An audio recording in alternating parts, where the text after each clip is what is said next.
अंतर्राष्ट्रीय घटनाक्रम की जिसने पूरी दुनिया की नजरें एक बार फिर मिडिल ईस्ट और एशिया की ओर खींच दी है।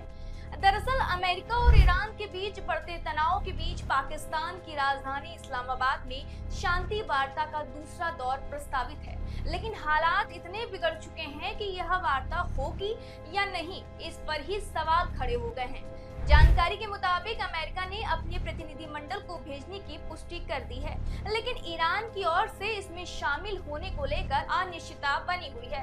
ईरान ने साफ कर दिया है कि अब तक स्ट्रेट ऑफ हॉर्मुज में अमेरिकी नौसेना नाकेबंदी जारी रहेगी, तब तक वह किसी भी तरह की बातचीत में हिस्सा नहीं लेगा। यानी एक तरफ बातचीत की कोशिश है तो दूसरी तरफ शर्तों का ऐसा दबाव है जो इस प्रक्रिया को शुरू होने से पहले ही कमजोर कर रहा है। अब अगर अमेरिकी पक्ष की बात करें तो डोनाल्ड ट्रंप ने खुद इस बात की पुष्टि की है कि उनका प्रतिनिधिमंडल इस्लामाबाद पहुंचेगा।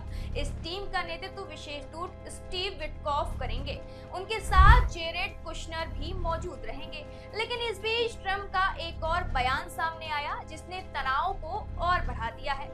उन्होंने साफ चेतावनी दी है कि अगर ईरान के साथ कोई समझौता नहीं होता है तो अमेरिका कड़े कदम उठाएगा, और यहाँ तक कह दिया है कि ईरान के बुनियादी ढांचे जैसे पुल और पावर प्लांट को भी निशाना बनाया जा सकता है। अब इस बयान ने साफ कर दिया है बातचीत के साथ साथ सैन्य विकल्प भी खुलकर रखा गया है। अब इस पूरे घटनाक्रम के बीच एक और बड़ी घटना सामने आई है जिसने हालात को और ज्यादा गंभीर बना दिया है। दरअसल अमेरिकी नौसेना ने एक ईरानी झंडे वाले मालवाहक जहाज को अपने कब्जे में ले लिया है। बताया जा रहा है कि यह जहाज टॉस्का ओमान की खाड़ी में अमेरिकी युद्धपोत USS स्टोरेंस द्वारा रोका गया और कई चेतावनियों के बावजूद न रुकने पर उसे बलपूर्वक कब्जे में लिया गया। इस कार्रवाई के बाद ईरान ने इसे खुली समुद्री डकैती बताया और चेतावनी दी कि इसका जवाब दिया जाएगा। रिपोर्ट्स के मुताबिक इस घटना के बाद ईरान ने ड्रोन के जरिए अमेरिकी सैन्य जहाज को निशाना बनाने की कोशिश भी की।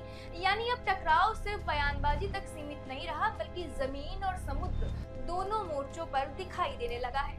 इसी के साथ यह भी सामने आया है कि जहाज चीन से ईरान की ओर जा रहा था, जिसने इस पूरे मामले में एक नया अंतर्राष्ट्रीय एंगल जुड़ गया है। अब अगर हम इस पूरे तनाव को समझे तो इसकी जड़ में स्ट्रेट ऑफ हॉर्मुज की रणनीतिक अहमियत है। यह दुनिया का सबसे महत्वपूर्ण तेल व्यापार मार्ग है जहां से रोजाना करोड़ों बैरल तेल गुजरता है, और अगर यहाँ कोई भी बाधा आती है तो उसका सीधा असर वैश्विक अर्थव्यवस्था पर पड़ता है। यही वजह है कि अमेरिका यहाँ अपनी सैन्य मौजूदगी बनाए हुए है और ईरान इसे अपनी संप्रभुता पर खतरा मानता है। अब इस पूरे घटनाक्रम के बीच एक और बड़ा मोड़ तब आया जब अमेरिकी मीडिया रिपोर्ट में दावा किया गया कि ईरानी प्रतिनिधिमंडल इस्लामाबाद पहुंच सकता है और वार्ता में शामिल हो सकता है, लेकिन ईरानी मीडिया ने इन दावों को पूरी तरह खारिज कर दिया है, जिससे यह साफ हो गया है कि दोनों देशों के बीच भरोसे की कमी अभी बरकरार है। यानी बातचीत की संभावनाएं जितनी दिख रही हैं उतनी ही अनिश्चितता भी। इसी बीच एक और चिंताजनक खबर सामने आई है जिसने वैश्विक सुरक्षा को लेकर नए सवाल खड़े कर दिए हैं। दरअसल नॉर्थ कोरिया ने अमेरिका और ईरान के बीच बढ़ते तनाव के बीच मिसाइल परीक्षणों की नई श्रृंखला शुरू कर दी है। रिपोर्ट्स के मुताबिक उत्तर कोरिया ने बैलिस्टिक और क्लस्टर बम वारहेड वाली हवासोंग 11 मिसाइल का परीक्षण किया जो बड़े क्षेत्र में भारी तबाही मचाने में सक्षम है। और इन परीक्षणों की खास बात यह रही कि खुद किम जोंग उन ने अपनी बेटी किम यूए के साथ इनका निरीक्षण किया, जिसे संभावित उत्तराधिकारी के रूप में देखा जा रहा है। विशेषज्ञों का मानना है कि ईरान और अमेरिका के बीच बढ़ते तनाव ने उत्तर कोरिया को भी अपनी सैन्य ताकत दिखाने का मौका दे दिया है और वह इसे वैश्विक मंच पर अपनी ताकत स्थापित करने के रूप में देख रहा है। अब अगर इस पूरे घटनाक्रम को एक साथ जोड़ कर देखें तो यह तस्वीर बेहद गंभीर नजर आती है। एक तरफ अमेरिका और ईरान के बीच सीधी टकराव की स्थिति, दूसरी तरफ शांति वार्ता पर अनिश्चितता और तीसरी तरफ उत्तर कोरिया जैसे देश इस स्थिति का फायदा उठाकर अपनी सैन्य शक्ति का प्रदर्शन कर रहे हैं। तो कुल मिलाकर दुनिया एक बार फिर उस मोड़ पर खड़ी हो रही है जहां एक छोटी सी चिंगारी भी बड़े युद्ध का रूप ले सकती है।